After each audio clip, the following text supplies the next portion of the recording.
Hello everyone, a very warm welcome to this channel. मैं हूं Deepa, a certified yoga instructor, और आज की वीडियो में मैं आपके साथ शेयर कर रही हूं a beautiful yoga sequence of asanas and pranayama which is very good for females. मेरी एक सब्सक्राइबर ने मुझसे रिक्वेस्ट की थी कि मैं इरेगुलर पीरियड्स के लिए वीडियो बनाऊं योगासनास का, और आज की वीडियो उन्हीं के लिए है। ये जो योग आसनास का फ्लो मैं आपके साथ शेयर कर रही हूँ, ये उन सभी फीमेल्स के लिए बहुत अच्छा है जिनको मेंस्ट्रुअल साइकिल रिलेटेड कोई भी परेशानी हो रही है, जैसे इर्रेगुलर पीरियड्स या फिर पेनफुल पीरियड्स, या फिर आपको पीसीओडी जैसी परेशानी है या सिस्ट है, ओवेरियन सिस्ट। तो ऐसी कोई भी दिक्कत अगर आपको हो रही है तो आप इस फ्लो को फॉलो करिए रेगुलरली, और कुछ ही दिनों में, कुछ 1 या 2 महीने में आपको अच्छे रिज़ल्ट्स ज़रूर देखने मिलेंगे। आपकी परेशानी जो है उसमें भी आपको आराम मिलेगा, प्रोवाइडेड आप इस योग आसना फ्लो के साथ अपनी डाइट अच्छी रखें, नींद पूरी करें और अपने स्ट्रेस को कम से कम रखने की कोशिश करें। तो सबसे पहले आप अपने किसी भी मेडिटेटिव पोज़ में बैठ जाइए, सुखासन, पद्मासन बैठकर पहले कुछ गहरी साँस इन्हेल, एक्सहेल करिए, ताकि आपकी जो कंडीशनिंग हो जाए माइंड की और आपका जो ध्यान है वो प्रेज़ेंट मोमेंट में आ जाए। उसके बाद आप जॉइंट रोटेशंस करेंगे और कुछ वार्म अप स्ट्रेचेस करेंगे, जो कि बहुत ज़रूरी है बिफोर प्रोसीडिंग टू एक्चुअल आसनास, ताकि कोई इंजरी ना हो और आप आसन्स भी अच्छे से कर पाएँ विदाउट मच डिस्कम्फर्ट। सो मैंने यहाँ पे पहले रिस्ट रोटेशंस किए, एल्बो मूवमेंट किए, शोल्डर्स रोटेट कर सकते हैं आप। Gently place your palms on your knees को भी 3 to 5 times clockwise anti clockwise rotate कर लेंगे।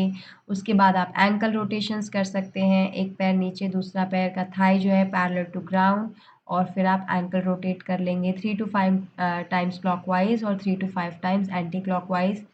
एक पैर से होने के बाद यही चीज़ को आप दूसरे पैर से भी करेंगे। उसके बाद आप नेक रोटेशंस कर लीजिए, एक बार क्लॉकवाइज़ करेंगे, फिर एक बार एंटी क्लॉकवाइज़ करेंगे, और इसी साइकिल को कम से कम 3 टू 5 टाइम्स रिपीट करेंगे। जॉइंट रोटेशंस होने के बाद मैं और कुछ वार्म अप्स कर रही हूँ। आप देख सकते हैं यहाँ पे मैं जंपिंग जैक्स वगैरह कर रही हूँ। तो ऐसे थोड़े और वार्म अप करने के बाद, शरीर को अच्छे से गर्म करने के बाद, हम सूर्य नमस्कार करेंगे।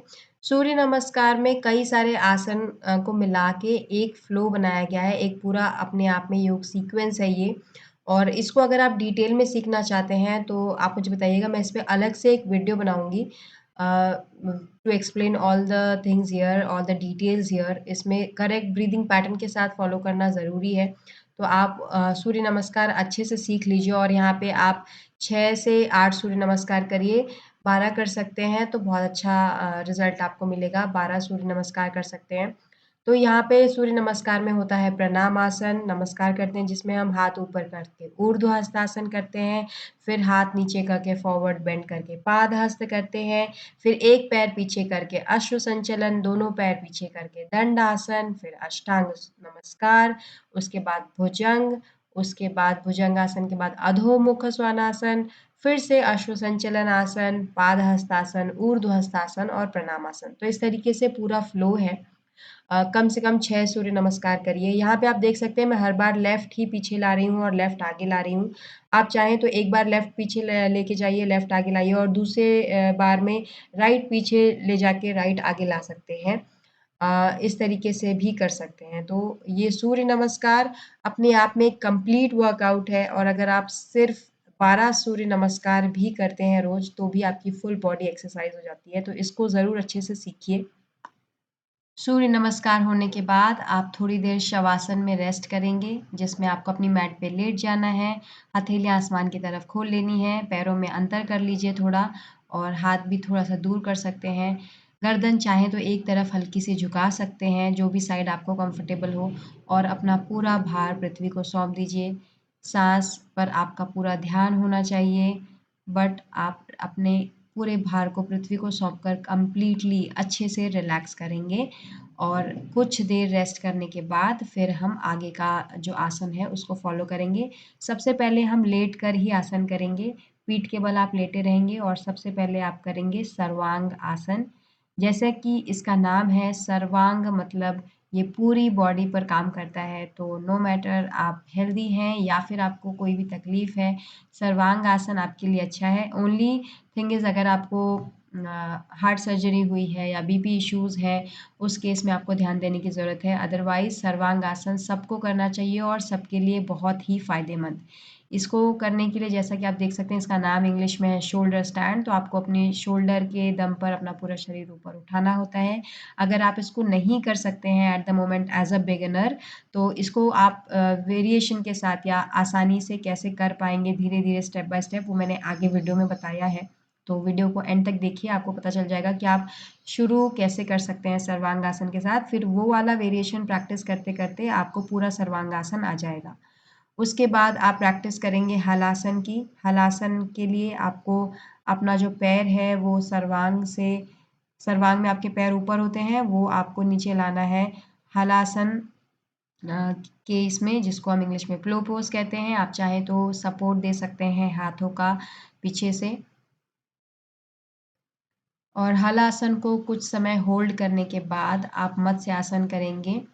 ध्यान रखिए जब आप कोई भी पोज़ होल्ड कर रहे हैं तो उस वक़्त आप नॉर्मली ब्रीथ करेंगे, साँस रोक कर रखने की ज़रूरत नहीं है, फेशियल मसल्स रिलैक्स्ड रखेंगे। मत्स्य आसन के लिए आप पैरों को पद्मासन लगाएँगे पैरों का और नीज़ को हो सके उतना ग्राउंड की तरफ रखेंगे, ग्राउंड के पास। हाथ आपके ऊपर कान के बगल में रखेंगे, हथेलियाँ जो है नीचे मैट पर लगा लेंगे, उँगलियाँ आपकी तरफ होंगी और थंब कान की तरफ। उसके बाद अपने चेस्ट रीजन को उठाएँगे और अपने क्राउन को, सर का जो टॉप मोस्ट पोर्शन है, उसको अंदर की तरफ लेने की कोशिश करेंगे। इसका नाम है फिश पोज़ क्योंकि इसमें शरीर आपका फिश की तरह होता है, फिश का शेप ले लेता है। तो ये जो तीनों आसन हैं सर्वांग, हल और मत्स्यासन, इन तीनों को साथ में करिए, ये एक दूसरे के काउंटर पोजेज़ हैं, तो इनको साथ में करने से अच्छा इफ़ेक्ट मिलेगा और ये सभी आसन आपके मेंस्ट्रुअल साइकिल के लिए बहुत, बहुत, बहुत अच्छे हैं, स्पेशली मत्स्यासन तो ऑल फीमेल्स के लिए बहुत ज़्यादा अच्छा है। मत्स्यासन भी अगर आपका पूर्ण पद्मासन नहीं लगता है, तो आप मत्स्यासन कैसे कर सकते हैं, वो मैंने आगे वीडियो में बताया है। सो वो आप देखेंगे तो आपको समझ जाएगा और फिर आप वो वाला सिंपलर वर्ज़न फ़ॉलो कर सकते हैं। सो पीठ के बल आसन करने के बाद आप एक तरफ अपनी करवट लेंगे, उठकर बैठेंगे और सिटिंग पोज़ेज़ करेंगे। सबसे पहले उसमें करेंगे पश्चिमोत्तानासन, पश्चिम मतलब वेस्ट, आपकी बॉडी का पीछे का हिस्सा जो है वो आपकी बॉडी के लिए वेस्ट है, तो उसको हम इंटेंशनली स्ट्रेच देते हैं पश्चिमोत्तानासन में। इन्हेल आप पहले अपने पैर जो है सामने की तरफ पूरा खोल लीजिए, हाथ इन्हेल करते हुए ऊपर करेंगे और एक्सहेल करते हुए बेंड फॉरवर्ड। फॉरवर्ड बेंड के वक़्त ध्यान रखिए आपको आगे आपका जो स्पाइन है वो अ, ऐसे राउंड नहीं करना है, स्पाइन स्ट्रेट रख के ही आप आगे जाएँगे। जब आप पोज़ में पहुँच जाएँगे, जहाँ पर भी आप पहुँच रहे हैं, हो सकता है आप बहुत ज़्यादा नीचे तक ना पहुँचे, जहाँ तक भी पहुँचते हैं वहाँ पर पहुँचने के बाद नॉर्मल ब्रीथिंग करते रहेंगे, होल्ड करेंगे उसको 10 टू 15 काउंट्स के लिए या फिर as much as you can और उसके बाद इन्हेलिंग ऊपर आएँगे और पोज़ रिलीज़ करेंगे। पश्चिमोत्तान के बाद पूर्वोत्तान करना ज़रूरी, उसका काउंटर पोज़। पूर्वोत्तान में आप जैसा कि आप अभी देख सकते हैं, आप अपने पाम्स और हील्स के वेट पर अपने शरीर को पूरा ऊपर उठाते हैं और अपने शरीर का आगे का हिस्सा पूर्व मतलब ईस्ट जो फ्रंट पोर्शन है, उसको स्ट्रेच देते हैं। सो ये दोनों एक दूसरे के काउंटर पोजेस। उसके बाद आप बैठ जाएँगे वज्र आसन में और वज्र आसन में बैठने के बाद अपने पैर जो है वो आप साइड में करिए, कोशिश करिए अपने हिप को, अपने बटक्स को नीचे मैट पर लगाने की और पूरे पैर आपके साइड में हो जाएँगे। आप अपने वज्रासन में हम अपने फीट्स पर बैठते हैं, अपने सोल्स पर बैठते हैं, बट वीरासन में आपको नीचे बैठना है। वीरासन में बैठने के बाद सुप्त वीरासन में जाने की कोशिश करेंगे इफ़ यू कैन। तो उसके लिए आप अपनी एल्बोज़ का सपोर्ट लेके धीरे-धीरे नीचे जाएँगे और नीचे जाकर अगर पूरा आपसे लेटना पॉसिबल है तो लेट जाएँगे। कुछ देर इस आसन में आप रुकेंगे नॉर्मल ब्रीथिंग करते हुए और फिर जैसे आप गए थे एल्बोज़ के सपोर्ट लेकर वैसे ही एल्बोज़ को वन बाय वन सपोर्ट लेके ऊपर आकर पोज़ आप रिलीज़ कर देंगे। सुप्तवीर आसन को रिलीज़ करने के बाद अपने सोल्स को दोनों सोल को जॉइन करके अपने पैरों को हो सके उतना ग्रॉइन के पास खींचेंगे और नीज़ को हो सके उतना नीचे लेकर जाएँगे और फिर आप अपने पैरों को पकड़ के तितली आसन में अपने पैरों को फ्लटर कर सकते हैं। इस दौरान अपने स्पाइन को इरेक्ट रखिए और इस तरीके से 30-40 फ्लटर्स करने के बाद अपने स्पाइन को स्ट्रेट रखेंगे और फॉरवर्ड बेंड करेंगे अगेन एक्सहेल करते वक्त। सभी फॉरवर्ड बेंड्स में आप एक्सहेल करते वक्त बेंड करते हैं और ऊपर आते वक्त इनहेल करेंगे। उसके बाद अपने पैरों को खोल लेंगे, मैट के एंड्स पर लाने की कोशिश करेंगे, पैर सीधे घुटनों से स्पेशली सीधा रखेंगे पैर। और फिर आप करेंगे उपविष्ट कोण आसन, जिसमें आप अपने बिग टोज़ को पकड़ सकते हैं या फिर अपने फीट के आउटर एजेस को पकड़ सकते हैं। और पकड़ने के बाद आप आगे की तरफ झुकेंगे, अपनी स्पाइन को सीधा रखते हुए राउंड को बैक नहीं करेंगे। इसमें भी और बद्ध कोणासन में भी आप जितना आगे जा सकते हैं उतना जाइए, बहुत ज़्यादा अपने आप को पुश करने की ज़रूरत नहीं है। ज़बरदस्ती नहीं करेंगे, पुश तो ज़रूर अपने आप को थोड़ा कर सकते हैं, बट ज़बरदस्ती अपनी बॉडी को तकलीफ़ हो, हिंसा नहीं करेंगे अपने शरीर के साथ। सो उपविष्ट कोण आसन में भी अगर आपके हाथ जो हैं वो टोज़ पर पकड़ने के बाद अगर आपके पैर मुड़ रहे हैं, तो आप अपने शिन बोन पे अपने हाथ रख लीजिए। ज़रूरी नहीं है बिग टो को पकड़ना और फॉरवर्ड बेंड फिर आप करेंगे। इन्हेल करते वक़्त ऊपर आ जाएँगे। उसके बाद हम करेंगे मरीच आसन का वेरिएशन, जिसमें आप अपने एक पैर जो है सामने की तरफ खोलेंगे, एक पैर को मुड़ा हुआ रखेंगे। जो पैर आपका मुड़ा हुआ होगा उसी साइड का जो हाथ है वो आप पैर को रैप करते हुए पीछे लेकर जाएँगे और दूसरे हाथ से पहले वाले हाथ को पकड़ने की कोशिश करेंगे, जैसा कि मैंने वीडियो में दिखाया है। इसी को आप पोज़ को होल्ड करेंगे विथ नॉर्मल ब्रीथिंग और कुछ देर होल्ड करने के बाद सेम इंटरवल ऑफ टाइम के लिए आप दूसरे साइड से भी इसी पोज़ को रिपीट करेंगे। अब हम स्टैंडिंग पोजेस करेंगे, जिसके लिए आप मैट के एंड पर खड़े होइए, हाथ ऊपर करेंगे इनहेल करते हुए, एक्सहेल करते हुए bend forward and go into Adhomukha svana asana, downward facing dog. इसमें आप अपने पैर, अगर आपके पूरे जो तलवे हैं वो नीचे ज़मीन पे नहीं लग रहे हैं, तो थोड़ा सा पैर आगे लीजिए। आपका जो हिप है उसको हो सके उतना ऊपर, top most portion of your body should be your hip. इसमें आप चाहें तो एक पाद अधोमुख भी कर सकते हैं। एक पैर ऊपर लेंगे और पैर को ऊपर रखते हुए अगेन सर अपना अंदर की तरफ लाने की कोशिश करेंगे, हो सके उतना नेवल की तरफ आपकी दृष्टि ले जाएंगे। और इसी तरीके से दूसरी तरफ भी दूसरा पैर ऊपर करके भी थोड़ी देर होल्ड करके फिर नीचे ले लेंगे और शशांक आसन में या बाल आसन में आराम करेंगे। उसके बाद लास्ट अधोमुख और ऊर्ध्वमुख इन दोनों का फ्लो करेंगे 5 से 6 बार के लिए। अधोमुख में जाएंगे, जिसमें डाउनवर्ड फेसिंग जो डॉग होता है वो पोज जो अभी आपने की, और उसी पोज में रहकर फिर वहीं से आप ऊर्ध्वमुख में जाएंगे। आप वीडियो में देख सकते हैं मैं कैसे कर रही हूँ। ऊर्ध्वमुख अपवर्ड फेसिंग डॉग, उसमें भी आपका जो थाई है, जो पेट है, वो सब हिस्सा जो है शरीर के ऊपर रहेगा। आपका पूरा वजन सिर्फ आपके पाम्स पे और आपकी टोज पर होगा।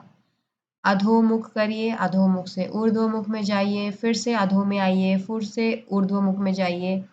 अधो में जब आप आएँगे तो आप एक्सहेल करेंगे, ऊर्ध्व में जब आप जाएँगे तब आप इनहेल करेंगे। इस प्रोसेस को रिपीट करिए। 10 बार तक अगर आप करते हैं तो बहुत अच्छा, 10 टाइम्स करिए। अगर आपकी कैपेसिटी के हिसाब से जब आपको लगे कि आपका शरीर थक गया है तो फिर आप वापस रेस्ट कर सकते हैं शशांक आसन में या फिर बालासन में।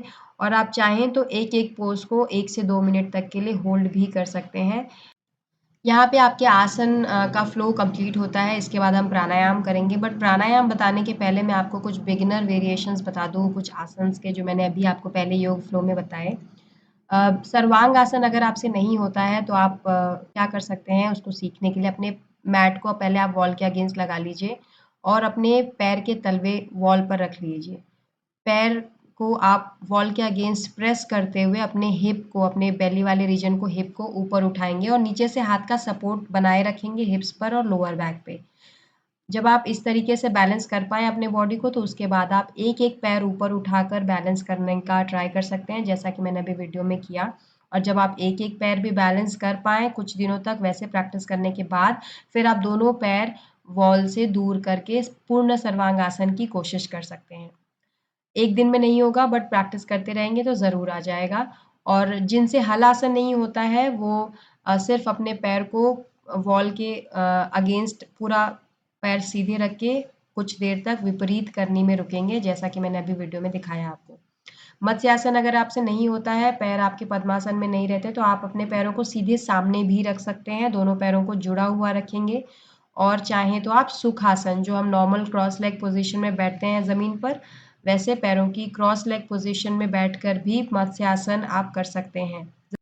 और उसके बाद उपविष्ट कोण आसन में, जिसमें आपको अपने बिग टोज़ को पकड़ना होता है, वो अगर आप नहीं पकड़ पाते हैं पैरों को सीधा रख के, तो आप हाथ जो है वो ऐसे शिन बोन पे रखकर फॉरवर्ड बेंड प्रैक्टिस कर सकते हैं। कुछ दिन तक ऐसे प्रैक्टिस करने के बाद जब आपकी फ्लेक्सिबिलिटी इम्प्रूव हो जाएगी, फिर आप बिग टो को पकड़ के उपविष्ट कोणासन कर सकते हैं। सो आसन्स का फ्लो कंप्लीट होने के बाद आप थोड़ी देर रेस्ट करेंगे, चाहे तो शवासन में फिर से आराम कर सकते हैं, और उसके बाद आप प्राणायाम की प्रैक्टिस करेंगे, जिसमें आप अगेन कोई भी मेडिटेटिव पोज ले सकते हैं। यहाँ पे मैंने पद्मासन किया है, आप चाहे तो सुखासन में भी बैठ सकते हैं। उसके बाद नाड़ी शोधन प्राणायाम बहुत अच्छा है for all the problems related to your menstrual cycle. Nadi shodhan प्राणायाम में आपको इनहेल करना होता है, होल्ड करना होता है ब्रेथ को, और फिर एक्सेल करना होता है। इनहेल को हम पूरक कहते हैं, होल्ड को हम कुंभक कहते हैं, और एक्सेल को हम रेचक कहते हैं। तीनों भी आप सेम इंटरवल ऑफ टाइम के लिए कर सकते हैं। अगर आप की कैपेसिटी अच्छी है तो आप होल्डिंग को डबल भी कर सकते हैं, मतलब जितने देर के लिए आप इनहेल एक्सेल कर रहे हैं उससे डबल लेंथ ऑफ टाइम के लिए आप सांस को होल्ड कर सकते हैं। इसमें आप सबसे पहले अपने लेफ्ट हैंड की आपकी ज्ञान मुद्रा होगी, जो आपने पहले भी की थी। टिप ऑफ फर्स्ट फिंगर और थंब लगा हुआ रहेगा, और राइट हैंड की विष्णु मुद्रा होगी, जिसमें आपकी फर्स्ट 2 फिंगर्स अंदर की तरफ फोल्डेड होंगी, और ring finger, pinky finger open होगा, थंब ओपन होगा। थंब से आप अपने राइट नोस्ट्रिल को रेगुलेट करेंगे, और लास्ट 2 फिंगर से आप अपने लेफ्ट नोस्ट्रिल को रेगुलेट करेंगे। आप सबसे पहले इनहेल करेंगे, फुल्ली एक्सहेल करेंगे, उसके बाद अपने राइट नोस्ट्रिल को बंद करके लेफ्ट से इनहेल करेंगे, होल्ड करेंगे अपनी सांस को, और उसके बाद राइट से एक्सहेल करेंगे। फिर राइट से इनहेल करेंगे, होल्ड करेंगे अपनी सांस को, और फिर लेफ्ट से एक्सहेल करेंगे। तो इस तरीके की अल्टरनेट ब्रीदिंग आप करते रहेंगे। लेफ्ट से इनहेल, होल्ड, राइट से एक्सहेल, राइट से इनहेल, होल्ड, लेफ्ट से एक्सहेल। इस प्रोसेस को आप कंटिन्यू कर सकते हैं, और कुछ ब्रेथ्स लेने के बाद जब आपको थकान लगे तो आप रुक कर रेस्ट लीजिए, और फिर और एक राउंड इस तरीके के 2 या 3 राउंड्स आप प्रैक्टिस कर सकते हैं। अगर आपको हाइपरटेंशन या फिर कार्डियक इश्यूज है तो आप होल्ड नहीं करेंगे, सिर्फ इनहेल और एक्सहेल करेंगे।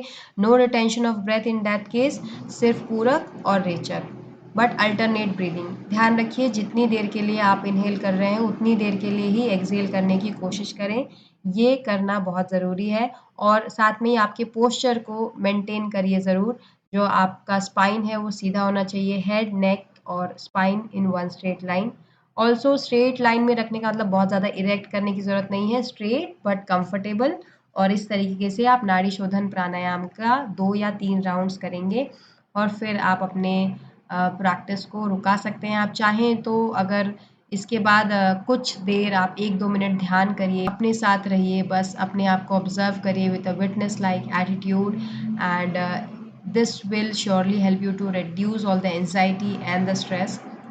इसी के साथ आज की वीडियो होती है समाप्त। आई होप आपको ये यूजफुल लगी होगी। If yes, then don't forget to give this video a thumbs up, share with your girl gang, because menstrual cycle की प्रॉब्लम्स आजकल 90% फीमेल्स को है। सो आई एम श्योर उनमें से बहुतों के ये काम आने वाली है। सो थोड़ा सा सोशल सर्विस ज़रूर करिए, शेयर करिए विथ योर गर्ल गैंग। और अगर आपने चैनल को ऑलरेडी सब्सक्राइब नहीं किया है, सब्सक्राइब कर लिए, ये आपके लिए बिल्कुल फ्री है। आगे और भी वीडियोज़ मैं आपके साथ ऐसे ही शेयर करती रहूँगी। ये जो फ्लो मैंने अभी आपके साथ शेयर किया है, कम से कम 1 महीना इसको प्रैक्टिस करिए to see amazing changes in your physical and mental health.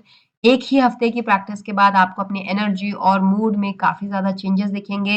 Along with योग practice, don't forget to eat a healthy diet, sleep well and manage your stress for complete relief from PCOD और other menstrual problems. और अगर आपको कोई भी query हो तो मुझे आप नीचे कमेंट सेक्शन में पूछिए, मैं ज़रूर उसको आंसर करूँगी। मैंने वैसे कोशिश की है हर आसन को डिटेल में यहाँ समझाने की, बट इतने कम समय में सब कुछ समझाना, सिखाना पॉसिबल नहीं है। स्पेशली 1 टू 1 इंटरैक्शन में ज़्यादा अच्छे से हो सकता है, तो उसके लिए आप क्लास जॉइन कर सकते हैं। अगर नहीं तो आप नीचे क्वेरी पूछ सकते हैं, मैं उसका आंसर ज़रूर दूँगी। सो मैं फिर आपसे मिलूँगी अगले वेडनेसडे शाम को 7 बजे एक नई वीडियो के साथ। Till then take very good care of yourself, keep loving yourself, be grateful for this body, and इसको हेल्दी रखने के लिए थोड़ी मेहनत बनती है बिकॉज़ ये बहुत सारे सुख आपको देता है और थोड़ी भी तकलीफ़ अगर इसमें हो तो वो आसानी हो जाती है। आपका जो जितना भी आपके पास होगा सब बेस्वाद लगता है अगर आपकी हेल्थ आपका साथ ना दे। सो अपनी हेल्थ के लिए काम ज़रूर करिए। Take very good care of yourself, keep loving yourself and bye-bye.